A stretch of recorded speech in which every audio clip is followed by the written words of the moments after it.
Des vétérans, 25 chefs d'État et de gouvernement, la foule et surtout une immense ferveur en Normandie aujourd'hui sur les plages du débarquement. Hommage à ceux qui, il y a 80 ans, donnaient leur vie pour la France. Cérémonie que vous avez pu suivre tout au long de la journée en direct sur France 2. Les temps forts avec Claire Véro et nos équipes sur place. Dans le ciel normand, la spectaculaire patrouille de France. Mais aujourd'hui, les yeux du monde étaient rivés sur eux.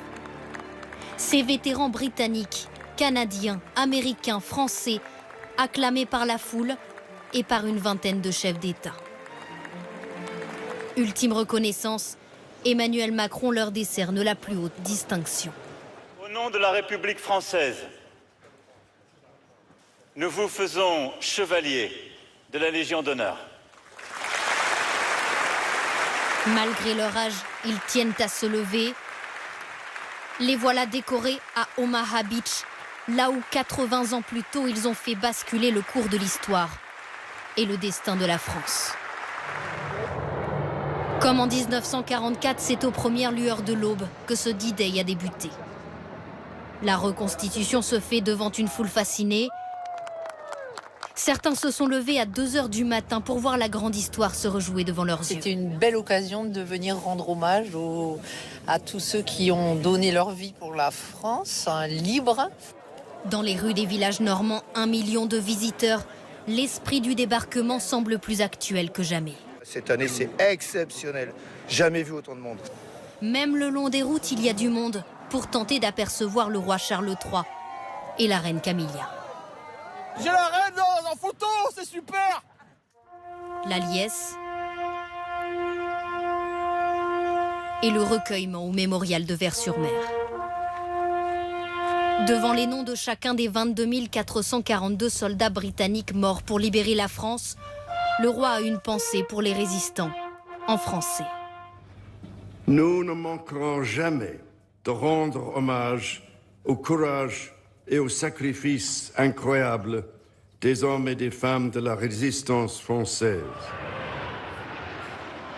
La Royal Air Force fend le ciel, tandis qu'à Colville-sur-Mer, Joe Biden salue les vétérans américains. Ce soir, sur les côtes normandes, certains visiteurs semblent ne pas vouloir partir. C'est inoubliable. Il faut que ça reste en mémoire de tout le monde, même aux plus jeunes. Prolonger autant que possible l'esprit du jour le plus long. Le monde libre sur les plages normandes du débarquement, 80 ans après une intense page de notre histoire, mais dans un contexte de guerre avec l'Ukraine. L'ombre de la Russie planait évidemment sur ces célébrations, Russie qui n'a d'ailleurs pas été conviée. Laurence Naon, Annie Triboire et Jean-Marie Lecartier. 80 ans d'histoire les séparent et pourtant Volodymyr Zelensky et ce vétéran partagent dans une accolade un même objectif chevillé au corps, la liberté. Vous êtes le sauveur de votre peuple. Non, vous avez sauvé l'Europe. Au moment où les Alliés célèbrent les 80 ans du débarquement, le sort de l'Ukraine inquiète le monde entier. La guerre est aux portes de l'Europe.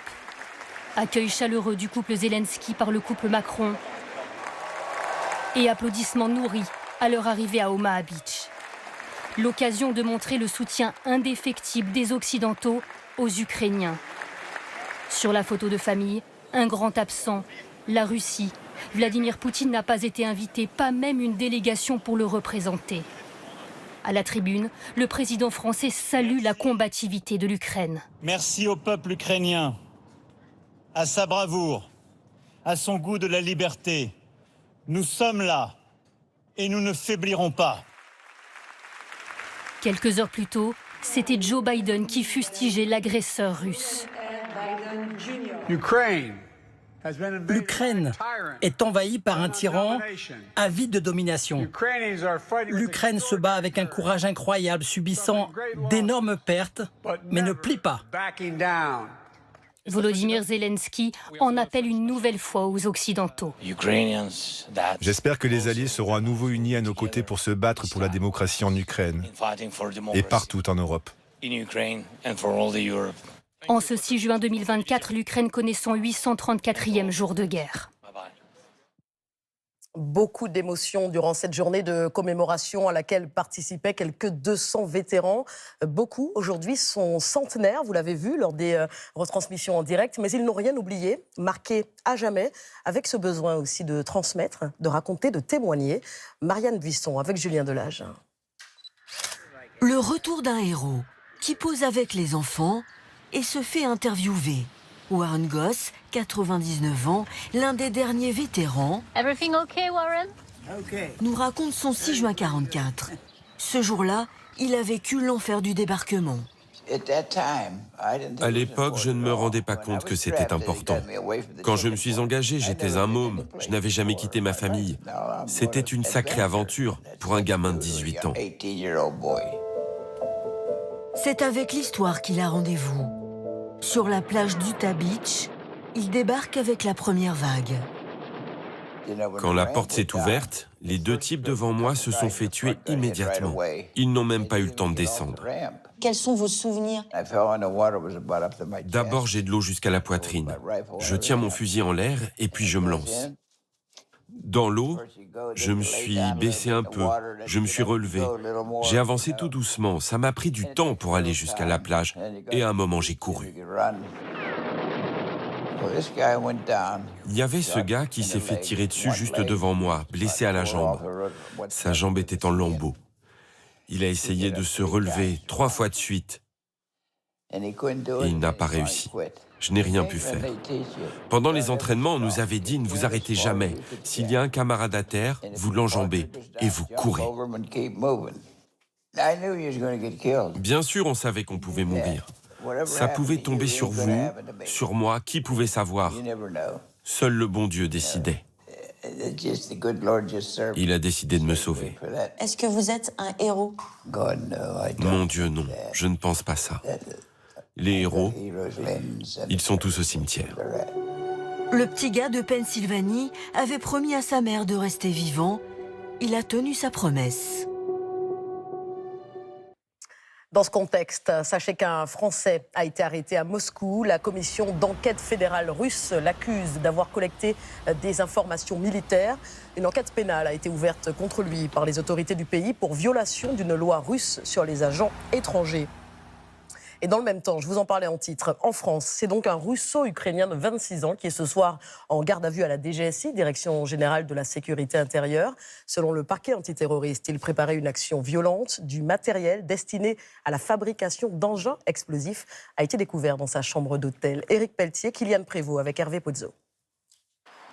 Que s'est-il réellement passé lundi après-midi derrière la façade de cet hôtel situé près de l'aéroport de Roissy? Lorsque les secours sont appelés, un client vient d'être brûlé aux mains et au visage dans une explosion. Il est conduit à l'hôpital. Mais dans sa chambre d'hôtel, une surprise de taille attend les enquêteurs. Les premières constatations ont conduit à la découverte de produits et de matériel destinés à la fabrication d'engins explosifs. Cet engin incendiaire a été découvert dans la chambre, ainsi que du nitrate d'ammonium en faible quantité, parfois utilisé dans la fabrication de bombes artisanales, et des téléphones portables susceptibles de déclencher une bombe à distance. Le blessé devient un suspect. L'homme a 26 ans, il est de nationalité russe et ukrainienne. Originaire de la région russophone du Donbass, il aurait servi dans l'armée régulière russe. Alors, acte individuel ou téléguidé, impossible de le savoir à ce stade. En tout cas, pour certains spécialistes, le contexte de tension avec la Russie est à prendre en compte. Il peut y avoir une situation où on a quelqu'un qui est directement en contact avec un service et qui va répondre à une demande de mission, qui va exécuter des ordres. Et puis on peut aussi avoir des gens qui finalement prennent des initiatives individuelles parce qu'ils ont le sentiment de participer à une forme de résistance. Et ça, c'est aussi alimenté par tout un effort d'influence, de propagande, de manipulation des opinions qui est clairement piloté par les services de renseignement russes. Le suspect est toujours interrogé à la DGSI pour connaître ses motivations réelles et ses cibles éventuelles. L'actualité, c'est aussi cette frappe israélienne sur une école dans la bande de Gaza. Selon le Hamas, l'attaque a fait au moins 40 morts, dont des femmes et des enfants. Bilan démenti par l'armée israélienne qui affirme avoir uniquement abattu des terroristes et aussi visé ce site géré par l'ONU car il servait de base au Hamas. Pour la première fois depuis 2019, la Banque centrale européenne annonce une baisse de ses taux d'intérêt. La tendance était plutôt à la hausse ces dernières années. Regardez, un taux directeur qui passe de 4 à 3,75%. C'est un peu le D-Day à la BCE aujourd'hui. Alors, pourquoi cette décision? Quelles conséquences pour les ménages? Question-réponse. Cyril Adrien-Salmon avec Sylvain Guillaume. Crédit à la consommation, prêt immobilier. Avec la baisse des taux directeurs de la Banque centrale européenne annoncée, les crédits seront-ils moins chers? Pour les particuliers comme pour les entreprises, depuis 6 mois, les taux ont timidement commencé à baisser. De 4,45% en moyenne sur 20 ans en décembre, ils sont passés à 3,8% au début du mois. Des taux plus intéressants donc, proposés par les banques par anticipation de la décision du jour. Cet agent immobilier voit enfin repartir les ventes à la hausse. D'ici la fin de l'année, je pense qu'on sera stabilisé autour de 3,2%, ce qui fait une grosse différence par rapport au début de l'année où on était plutôt autour de 4%. Ça permet aux gens d'avoir plus de mètres carrés sur leur achat, ce qui est leur but au final. Autre conséquence, le livret A sera-t-il moins rémunéré? Son taux, comme celui du livret de développement durable, est fixé à 3% jusqu'au 31 janvier 2025. Pas de changement donc dans l'immédiat, mais le gouvernement pourrait ensuite décider de l'abaisser si l'inflation se stabilise. Alors, à quand une vraie baisse des taux de la Banque centrale européenne? Aucune décision ne sera prise avant septembre. La BCE attend 2 éléments. Savoir où va l'inflation, notamment on a un peu des tensions inflationnistes, des hausses sur certaines matières premières, le beurre, le jus d'orange ou encore le blé. Et de l'autre côté, savoir ce que va faire la Banque centrale américaine, savoir si elle va baisser ses taux et quand, parce qu'il faut bien rappeler que malgré tout, l'économie américaine, c'est le baromètre de l'économie mondiale. Les économistes tablent sur une, voire 2 nouvelles baisses similaires d'ici la fin de l'année. Je vous en parlais en début d'édition, l'un des enfants percutés hier à La Rochelle, déclaré en état de mort cérébrale, une fillette âgée de 10 ans. 4 autres enfants sont encore hospitalisés ce soir. Idem pour la conductrice de 83 ans qui, sous le choc, a été admise en psychiatrie. Amel Brignoli avec Antoine Morel. Sur les lieux du drame, des bouquets de fleurs déposés discrètement. En début d'après-midi, la petite fille de 10 ans hospitalisée à Tours a été déclarée en état de mort cérébrale. Croisée dans le quartier, cette habitante vient à peine d'apprendre la nouvelle. Ah ben moi je vous l'ai dit, je suis très triste. Je me mets à la place des parents. Je fais du vélo tous les jours. C'est épouvantable, épouvantable. Dans ce bar situé à l'angle de l'avenue, beaucoup attendent des réponses sur les circonstances de l'accident. C'est vrai qu'on a beaucoup de questions qui se posent et qui se mélangent entre tristesse, chagrin. Hier matin, un groupe de 12 enfants circulait à vélo lorsqu'ils ont été percutés de plein fouet par cette voiture. Au volant, une femme de 83 ans qui s'est déportée vers la gauche jusqu'à rouler à contresens. Selon le procureur, aucune indication d'excès de vitesse à ce stade, mais la raison pour laquelle la conductrice s'est déportée reste à déterminer. On ne sait pas si son âge avancé est une des causes du déport sur la gauche. Ce sera le travail de l'enquête de le déterminer. Mais ce qui est sûr, c'est qu'elle a commis une faute d'imprudence, de négligence. Avec la déclaration en état de mort cérébrale de l'enfant, l'enquête est désormais ouverte pour homicide involontaire par conducteur.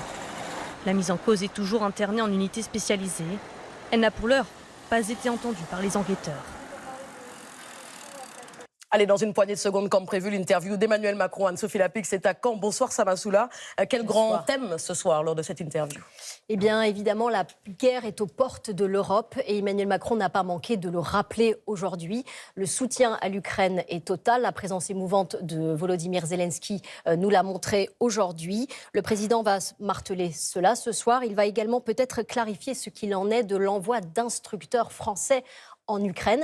Va-t-on y aller seul? Allons-nous constituer une coalition pour aller instruire, aider l'Ukraine sur place? On attend également que le président de la République s'exprime sur les tensions avec la Russie, l'ingérence et les menaces. Hier, Vladimir Poutine a de nouveau menacé les Occidentaux, notamment de fournir des armes à des tiers pour frapper leurs intérêts. Quelle réponse apporter à Vladimir Poutine? Jusqu'où peut-on aller avec lui? Il va devoir le préciser. Merci beaucoup, Sama. On part à Caen. Anne-Sophie Lapix, Gilles Boulot interroge le chef de l'État Emmanuel Macron. On part en Normandie. Restez avec nous sur France 2.